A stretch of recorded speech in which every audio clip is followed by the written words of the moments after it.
Jordan is my third son. Okay. He was born a month and a half early.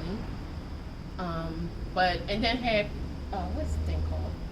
He had something where he had to stay in the hospital for like another week. But he came home, he was fine. And then by the time he was 6 months old, he got really sick.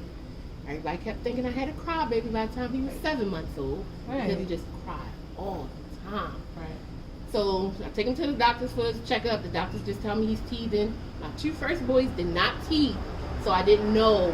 You know, I hear horror stories about people saying that their children teething is horrible. So I'm thinking it's that. So I'm like, I'm going to go with what the doctor said. So my father, everybody was giving me like the things to put in the freezer. The ice pops. Yeah, everything, trying to get him to. You tried everything. Everything. He still would just scream and cry. I breastfed all 6 of my children, by the way. Kudos to you. And so he stopped breastfeeding as well. So he stopped eating, he stopped breastfeeding, and he would just lay there and cry and whine. So then at his 8th month checkup, I took him back to the hospital again. Now we're going 30 days with all this now. Right. I'm like, Dad, can you please take him for a little bit? I'm tired. I don't know what else to do. Because, you know, we got patience, but after a certain amount of time, you just, I'm leaving you don't know here what and else I'm to leaving. do. Right. So my friends would help me. They're well seasoned. Yeah, they would help me keep him for a while. Absolutely. And then bring him back. Absolutely. 8th month, the doctors tell me, well, he still can't get his shots. He has a cold. Back then they gave you medicine. Now they don't give you medicine for colds. Yeah. But back then they gave you medicine for colds, and they gave me some, get the colds, get him this stuff, and anyway, and then just like near the end of the night, 8th month, he just stayed up all night screaming and screaming and screaming and screaming, and just wouldn't eat, but still wouldn't move. Where before, when my son was 6 months, he was moving, crawling, moving over the bed, trying to cruise. Right. Now all of a sudden, you 8 months and not moving at all. Like you're regressing. Right, and so I told him to woke my that morning. I asked my father, "Can you take me to the hospital and can you keep the 2 older boys?" So I take them, and then went to the emergency room. The doctors was like, "Well, we don't see nothing wrong. We won't see you home." No, I'm tired. It's 3 months. Something is wrong with my child. What child do you know is going to lay on this bed and not move? He's 8 months, and so the doctor was like, "All right, well, we're going to go get a pediatric doctor." Well, why didn't y'all get a pediatric doctor in the first place? It is a child. Anyway, so they went and found a pediatric doctor, which took almost an hour to get. And he finally comes down there, and he was like, "Look, I understand parents know what's best, and I'm not leaving until we find out what's wrong with your child." Right. I said, I wanted to hug him so much. Well, Like, thank you. Thank you. You should have. Anyway, so while he was in there, he was looking all over his body, and then he found these little pink little dots all over his body, which my life never seen that, but he did. He said, "This is called petechia."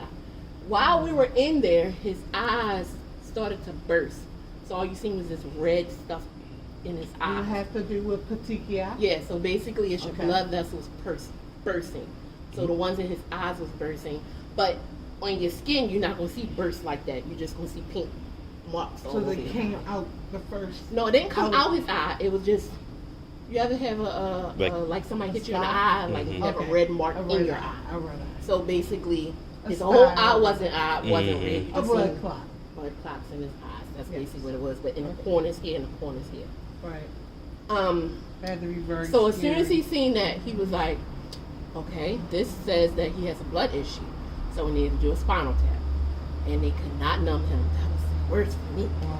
So I'm glad Jay came, which is my husband, came like 5 minutes after he said he was going to do the spinal tap. So I was able to come out of the room, and Jay held him down to get the spinal tap. Okay. And when the spinal tap came back, it's cloudy. Your spinal tap is supposed to be clear.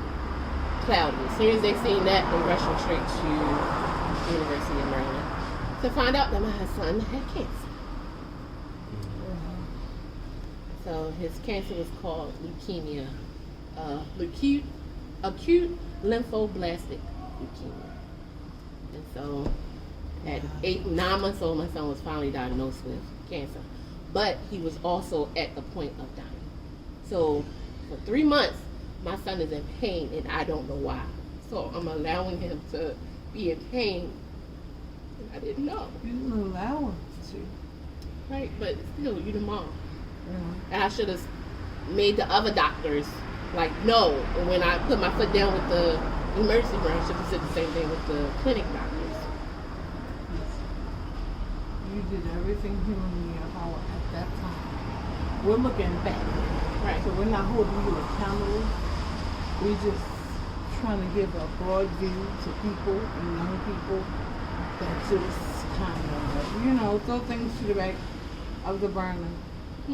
And I definitely don't listen to what doctors say for folks now. Absolutely. I definitely do second and third opinions and research myself. And human experience is the best for me. Yeah.